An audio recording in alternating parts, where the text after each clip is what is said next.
all the people back home. Not the first part. Y'all just want to reiterate what I just said? This is gonna be like our test, whether you're paying attention on syllabus day. So what did I say so far in my long ramble on the syllabus? What things are important to know? I don't want to give the whole. You're not gonna have office hours, but you're just gonna like email you or text you, or you can meet outside of Craig. Yeah. So we're not supposed to have students in our office, so there will not be any office hours. Did I actually open that up? Yes, I did. Cool. I don't really like technology, so not holding regular office hours. You can contact me via email. I'm going to include my cell phone. You can text me, and we can meet. So that is something that was missed. Talked a little bit about the texts. Make sure that you order this book on the syllabus, Patricia Hill Collins, Black Feminist Thought. Order it on Amazon. It's cheaper than if you get it through the bookstore. All of the texts are going to be available online. Sorry to make you guys go through this again. And that pretty much brings us up to speed. So recommendations for student success. Attend class either electronically or in person. Interact with me if you're confused about things. Do every assignment. I do not have a ton of assignments. They are a series of larger assignments that are worth more points. So do not skip assignments, right? And like I said, always feel comfortable contacting me. I'm sure you guys have seen this face mask policy a fair amount already, right? Because we're all supposed to include it in all of our syllabus. No? Oh, it's supposed to be in everybody's syllabus. You're required to wear face masks in all of your classes at all times. You're supposed to also in any other public space, right? And this is basically a statement of why that is, right? We're all protecting each other. If we don't practice that, it's very likely we will not be able to stay open. For the whole semester. Again, you guys were here last spring. Nobody like that. So hopefully we can get it through. So, okay, attendance. Attendance is now supposed to be the same in all of your classes as well. We're no longer requiring attendance in the same way. There's going to be a lot of people, as we've already noted, who cannot always come. So we're going to kind of rotate in or out. I might, either test positive or come in contact at some point, and we might have to just go on to Blackboard Collaborate for a couple of weeks while I quarantine. So yeah, in and out, and something that's always been a part of my policy: if you're sick, don't show up, please. That was my attendance policy before. I'm a bit of a germaphobe.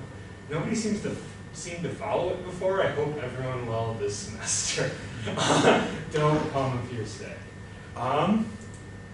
In any way, shape, or form. I don't really want you here.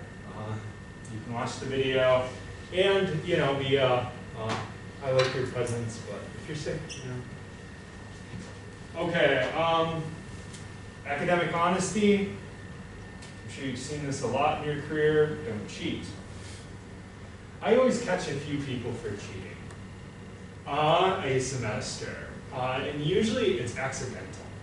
So that's also I do have a lot of stuff going through Safe Assign. So I will be able to see so be really careful about doing stuff like pulling from a text and not changing the words. Because you'll have an entirely original paper with 2 random sentences that are directly plagiarized, right? And so you gotta be careful about stuff like that. There's a lot of accidental plagiarism. More than I've ever really taught, at least at this institution, any purposeful plagiarism.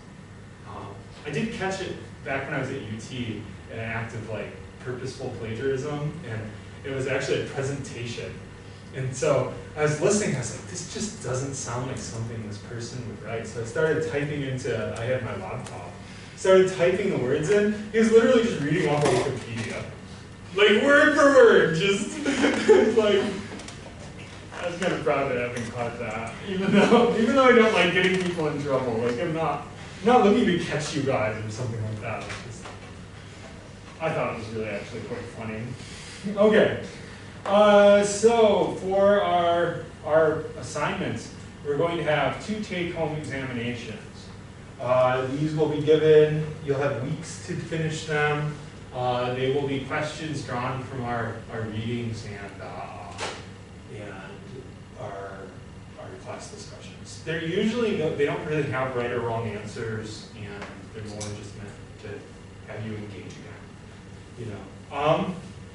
So, I mean, you can lose points on them if they're disconnected from the readings, don't show a connection in class, or if you don't write to the right amount or are detailed enough. But you're not going to get, like, I'm not looking for anything specific usually. Okay, the other thing, this is new. I used to do pop quizzes, and I decided to instead include a discussion post. I'm not going to have you guys discuss with each other online, but you're just going to post a few sentences on each reading.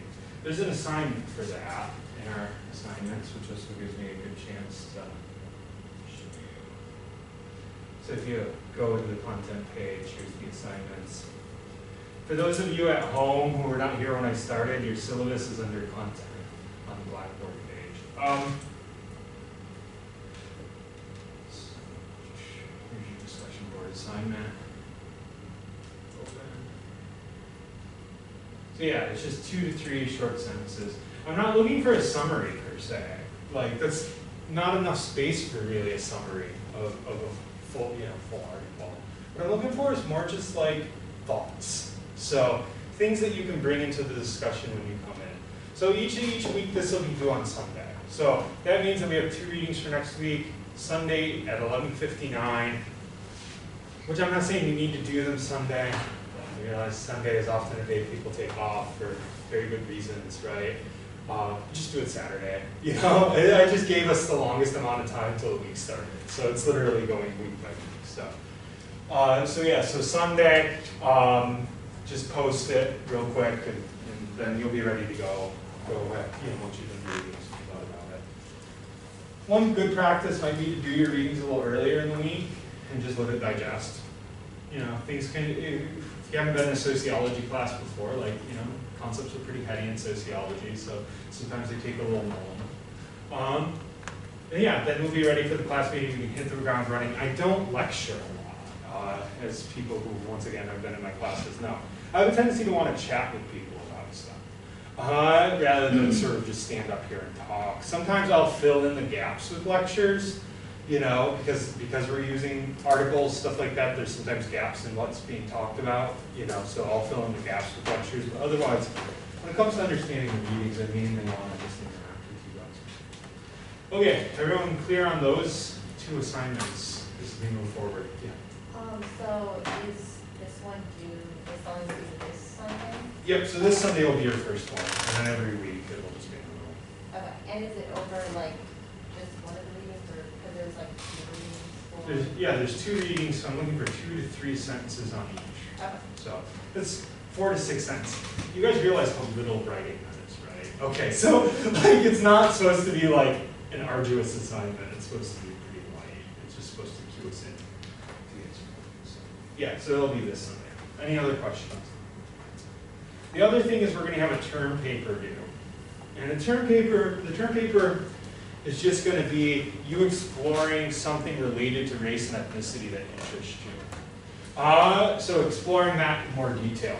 And we're going to work on that, piece by piece. So we'll start with an abstract, which is just a paragraph about what you're going to write. Then we'll move through and do, actually I think I might change the order around. No, abstract, and then you'll do a lit review, meaning that you'll provide a list of what the things that you're going to write, you're going to use as your materials. Then you're going to have the actual term paper, and then I'm going to do a series of revisions that you'll then have to implement. Now, one thing I want to note, that does not mean that the term paper is a rough draft. It's not. I'm not an English teacher.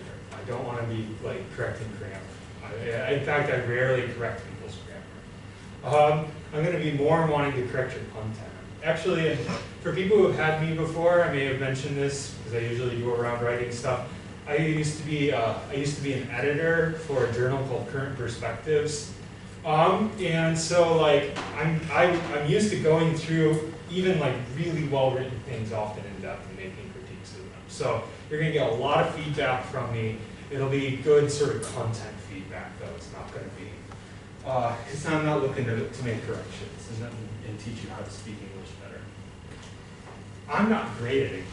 I've had to like take a lot of work. I grew up kind of poor, so I went to a really poor rural school, and I didn't know the parts of grammar until I was in graduate school taking German. And I still think that parts of German grammar are in English that probably aren't, because I never actually learned English grammar. So I never learned the parts of the sentence until I learned a different language. So, you know, I'm not a big grammarian.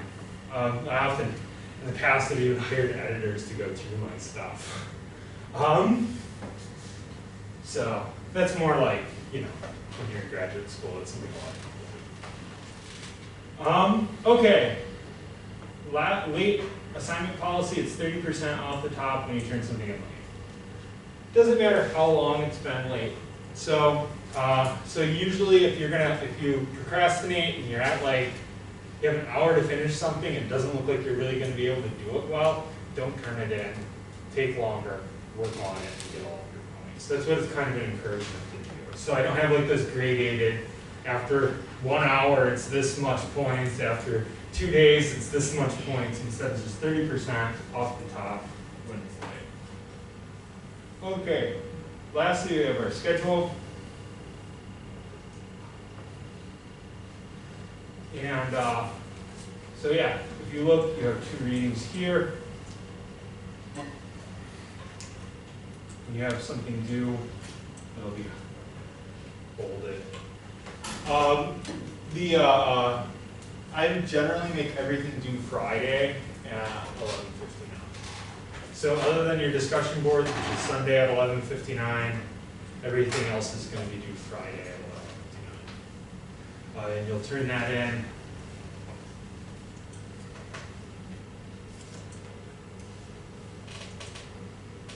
Right here.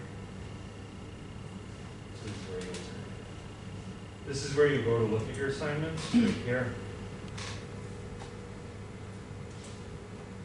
And if you notice, the take-homes are not posted as assignments, and that's because I actually draw all the questions out of our discussions, so we have to actually discuss before we do that. And then, yeah, we should do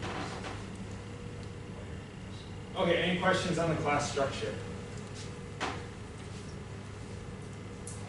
How many people have had sociology before? Has everyone in here had sociology before? I wanted to make one, just before we move forward, I wanted to make one content. In your sociology class, did you guys ever talk about what the sociological imagination is? This is a term you guys learned. So this is something a lot of sociologists talk about. I think it's useful to understanding how we're probably going to move forward talking about race. So the sociological imagination is seeing yourself in time, space, social structure.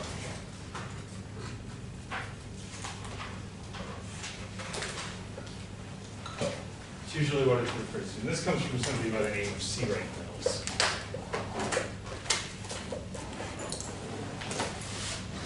He was a famous sociologist in the 50s and 60s. C. Wright Mills talks about seeing yourself in time, space, and social structure. So what does that mean? What that means is that everything in our lives, right, is somewhat dictated by when it happens, where it happens, and in what institutional context. So what's the government like? What is the economy like, et cetera, et cetera. So if you look at if you look at the syllabus, this is kind of how I've structured the class, is that I want us to be looking at and thinking about race as something that happens temporally within time, and then something that happens differently in different places, and then how that changes, right, the institutions that surround race.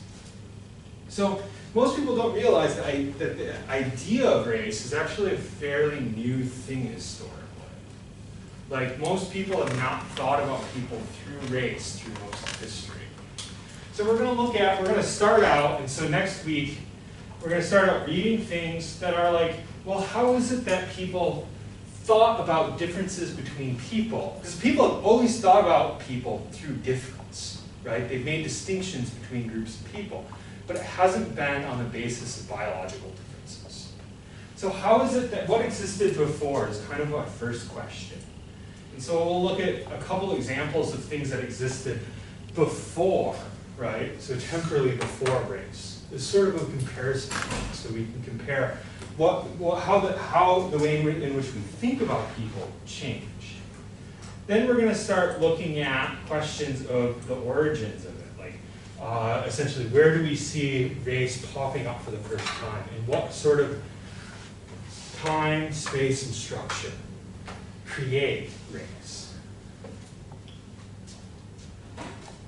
And then from there we're going to see how, in a variety of different ways, race and ethnicity change and provide context for our lives. Right? So that's kind of our, if you want to think about it, that's our map. So I just wanted to throw that out there as an idea so that when you're sitting there reading and are like, in a class of race and ethnicity, why the heck am I reading something about how ancient Greeks thought about people in Central Europe?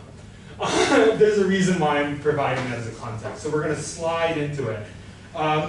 And sometimes we're going to look at some stuff that's very pertinent specifically to the United States. We're also going to spend a lot of time looking at international things, particularly the context of colonialism and how race and colonialism coexist. Right? And we'll get into a lot of details of what that means, because really colonialism provides that sort of institutional structural context for race. Once again, though, just throwing that out is a starting point. Okay.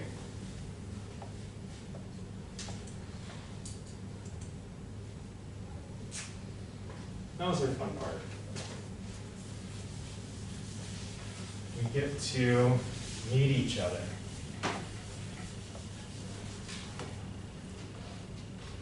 So I'm going to want you guys to tell everyone your name, your full name.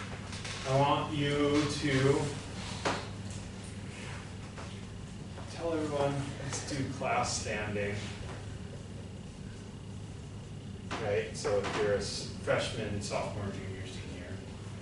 I always like to know people's hometowns or other places they've lived.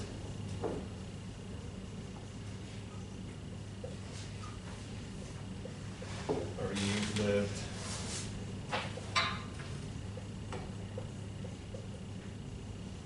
You know, seeing you guys in space.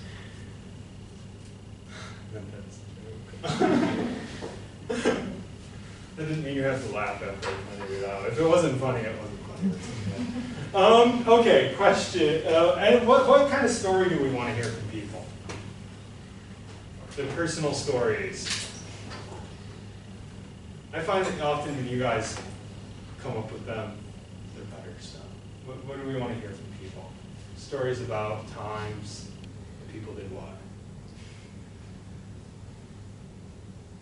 Last class we talked about awkward moments. Class before that, times that we got in trouble. What do we want to talk about? What do you want people to know? What do you want to know about people around you? Okay. People tell stories about animals. I know it's 8 o'clock in the morning, guys. What do you think? First person to holler something will do it. Does that make more pressure rather than less?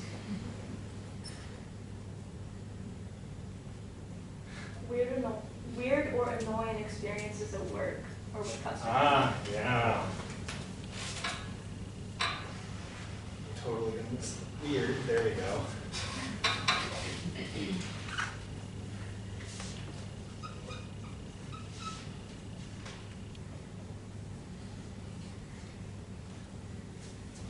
So weird or annoying working experiences. By the way, I know my handwriting is really bad. I've actually gotten this every semester on evaluations, that my handwriting is really bad, which I kind of feel sad about because it's like not really something I can change at this point, you know. I'm middle-aged, I write the way I write, you know. But you will, for people who've taken me before, you get used to it, right? Like, it's like learning a language. I also have a tendency to misspell words when I'm in front of people.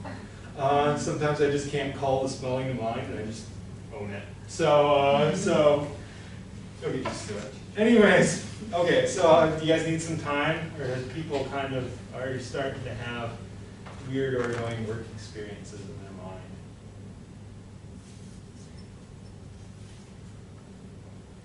I will take your silence as meaning that you guys are ready. Okay, which side wants to kick us off? You or you? Okay, come in. I'm Joseph Doyle. I'm a senior, and I'm from Seattle, Washington. And so I work at Costco, and I had like push carts this summer, and someone left a diaper in one of the carts, and I had to clean up and get it out of there. Diaper? Yeah. I'm Haley Fulkers. I'm a junior, and I'm from Omaha, Nebraska. And I worked at Hy-Vee this summer at the grocery store, and I was like an online aisles person. And one time I delivered an order, and it was like 3 bags of like cat food and like all of like other cat food. And this lady was telling me how she like feeds the cat food like her raccoons, and how her raccoons would be so excited for her cat food.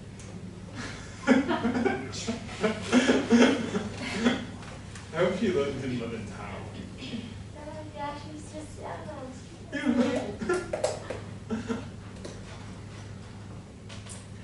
Alright, my name is Linda Thompson. I'm a sophomore, and I'm also from Omaha, Nebraska. And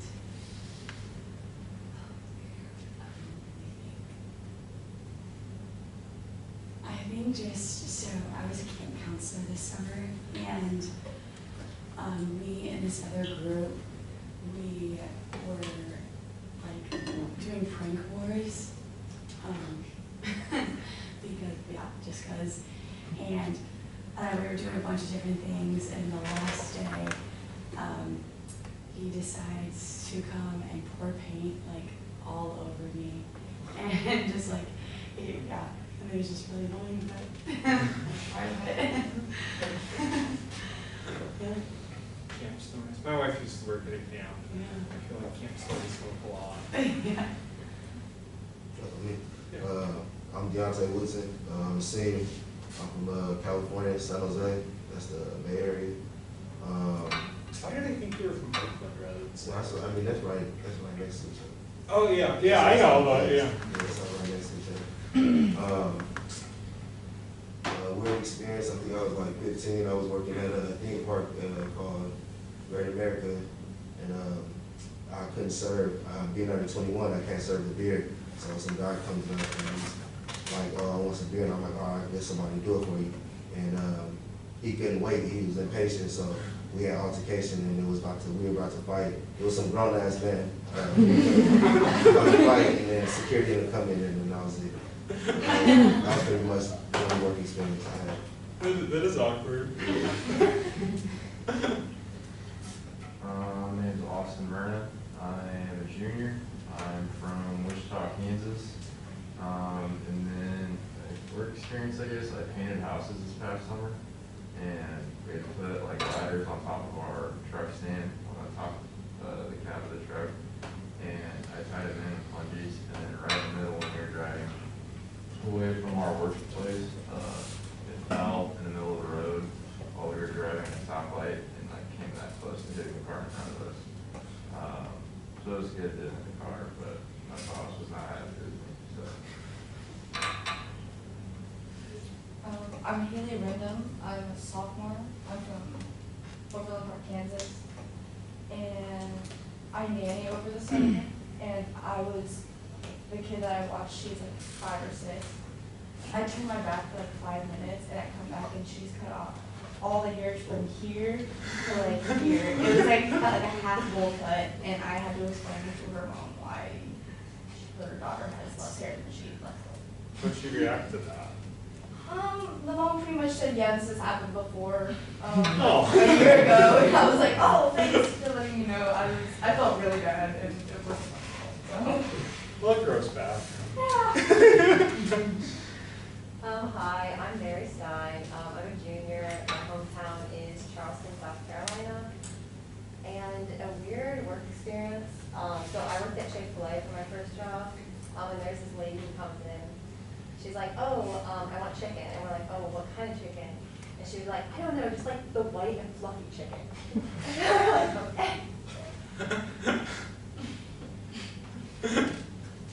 I'm Caitlin Rifflinger. I'm a senior, and I'm from Jamestown, North Dakota. And I guess a weird, reoccurring work story. I worked at a dimensional ward for 6 years as a CNA, and very often residents will ask me if I'm their mom. I never really know how to respond to that. So I'm Thomas Hill. I'm a senior. I'm from Magnolia, Texas. I worked at Walmart, so this was a couple years ago. But I'm just stocking the shelves, and these 2 college-age guys are looking at Velveeta and cheese. And so one asks the other, like, which one should we pick up? The other one goes, well, let's get this 2% milk Velveeta cheese. Because when we're making the queso, we need to add milk to it. And 2% of this is milk, so we don't have to add that much to it. I'm Jordan Gibson. I'm a junior. I'm from Atchison, Kansas. A weird story. So last summer, this dude comes up to the business office to like pay off like a bill or whatever. And then like we told him his amount, and then right as he was getting his money out, he's like, I don't feel so good. And we're just like, are you okay? Like he turned white, and then he like threw up. And I was just like, my computer was like drenched in couldn't work. It's really gross. It was. My name is Nathan Fitz. I'm a junior. I'm from Clovis, New Mexico. I worked at a cabinet shop this summer, and we were installing an entertainment center, a massive like living room entertainment center. And both the like adults that are like the homeowners, it was like some mansion. Both the homeowners were working at home in separate parts, and the wife would like kept like checking in on us, and she figured out she didn't like it, and it was too deep or something. So she started yelling from across the house at the husband. The husband kept running back and forth, and like he would be saying stuff like she needs to put her big girl pants on, like this is getting upsetting, and like there's a big old fight happening, and it was like, I'm just here to install this thing. Really stuck in the middle and had nothing to do, like couldn't change anything. So yeah. Okay, well, I'm Cassandra Ledesma. I'm from Lubbock, Texas. And I used to work at the Y, and I took care of kids, and I walked in. This is my first day, and I walked in, and this kid was cussing at his mom and hitting her. That was really bad. I think, how young? He was probably a 3rd grader. Okay. So not big enough that it's like, you know, domestic violence. Yeah. I swear, like little kids, like if they could, like if they were strong enough, it would be a really scary world, right? Because like little kids would just kill each other, like they totally would. They're just not strong enough to accomplish it. I'm Lauren. I'm a sophomore. I'm from Downers Grove, Illinois. There's one story I have. Sorry, my voice is kind of scratchy as a rock leader, so it's gone. Well, I worked at Trader Joe's, and we've had multiple things happen. Like we've had to call like 911 because people like do drugs in our bathroom and pass out with the door locked and like all this stuff. But one of my favorite ones is like this lady came up to me and randomly asked me, she's like, so how many kids do you have? And I was like, how many? Like, it wasn't even like, what, one? But she was like asking me how many I have. I was like, oh, don't have that many, don't have any. But no. That, I mean, Yeah. as you get older, you get that a lot. Yeah, it's happened multiple times there, and I'm kind of concerned. I don't think I look that old.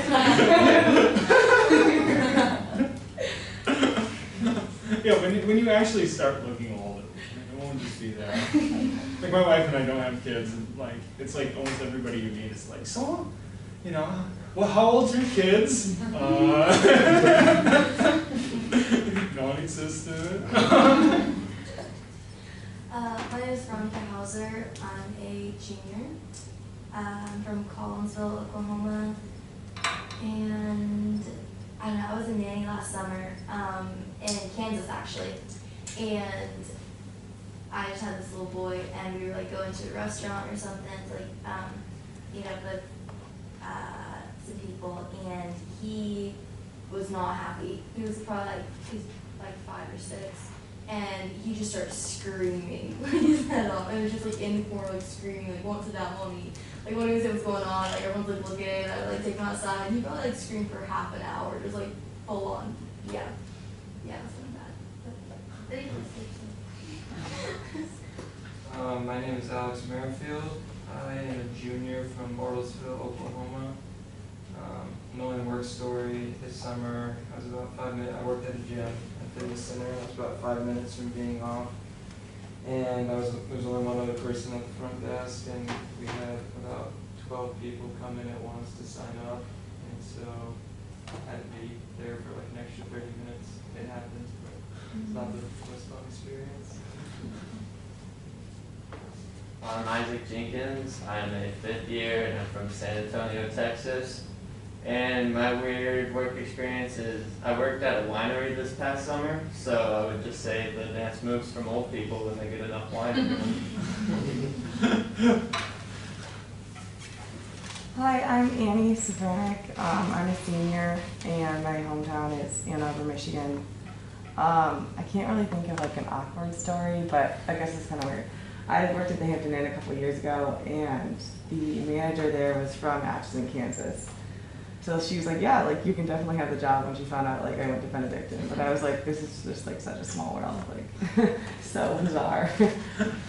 But yeah. It's kind of like the opposite of annoying though. Yeah. It's like a good thing, but it's like, yeah. Unless you really didn't want to get hired. Yeah. Alright, I'm Jonathan Roush. I'm a junior. My hometown is Lawrence, Kansas. Weird story was this summer, I worked at Inchmatic, which basically just means I built garage doors. So I was working 12-hour shifts, and it was a night shift, so we got a lot of crazies over there. So I ended up working 12 hours with this crazy guy cussing me out, threatening me. But yeah, that was pretty fun. I'm Kayla Keegan. I'm a junior. I'm from just north of Seattle, Washington, and I used to lifeguard. Where north? You don't mind? Snohomish. Okay, I don't think I know that place. Yeah. I spent a month in Port Townsend. Okay. So. Yeah. When I was like 16, I think, I was lifeguarding, and I used to do like the early morning shift, like 5 a.m. And so it's all just little old people who are doing their water aerobics, and a lot of the times they'll walk back and forth in kind of the shallow area. And when I got to like rotate with the lifeguard that was there were these 2 like old ladies, probably both in their 70s or something, and they were both screaming at each other. And I guess they had bumped elbows and almost knocked one of the other over, and he was like, yeah, so she hit like her, I guess, with her elbow when they walked by. She was afraid she was gonna fall. So they want to call the police. I'm gonna rotate, have fun. And I was like, I don't know what to do. But we resolved it. We didn't end up calling the police, but I don't think they ever came back, so. So, yeah. Like I said, you can really call me anything. I say this in all my classes. You know, my name is Dr. Nicholas Hellman. Like I introduced myself, but you can call me Nick. You can call me whatever you want. Whatever makes you the most comfortable, I'm cool with. Class standing's not really relevant. Hometown, I'm from Saginaw, Michigan originally, but I've lived quite a few other places. Richmond, Virginia, Knoxville, Tennessee, Mankato, Minnesota, and here. So, weird or annoying work experiences. I worked in so to give you some context, Saginaw, it used to be a really rough city. It was always in the top 5 for like murder per capita, violent crime per capita. So if you think about like any stereotypes you have, like, so, you know, Detroit's here, Flint's here, Saginaw's here. Anything you think about as stereotypes of Detroit, that's basically what Saginaw's like. So I worked at a pickle factory near Saginaw, and I worked midnight to 6 a.m. I believe it was. It's been a while, but whatever an 8-hour shift is. And like, so basically the only people who worked there were people who had been in prison. So it was a really rough kind of environment. So it was people who had been in prison, and then it was people who worked in the pickle fields during the day, and then at night would, so a lot of like sort of migrant worker populations, which is a great experience. Like, you know, it was really interesting to interact and see the world through people's eyes, which isn't the annoying part. The annoying part is because of the prison context, there was a lot of white supremacists who really didn't like white people who would interact with the immigrant workers.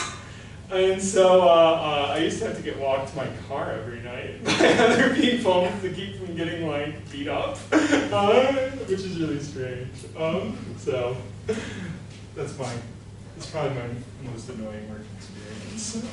But I got paid $16 an hour, which at the time was like minimum wage was only $7. So and plus time and a half, and I almost always got it. So I was like, you know, like I was really making the bank for the summer. Yeah. Okay. Any final questions for me or anyone else before we end syllabus day? Okay. Have a great week. See you guys Tuesday. We'll hit the ground running.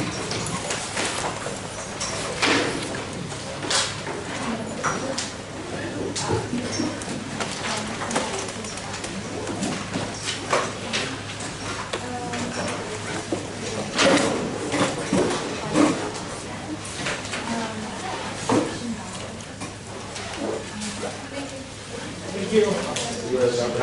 See ya. Thank you. Thank you. Hi, so I want to even clear possible dates that I might miss. Okay. Right now, there's no like missing this class, but.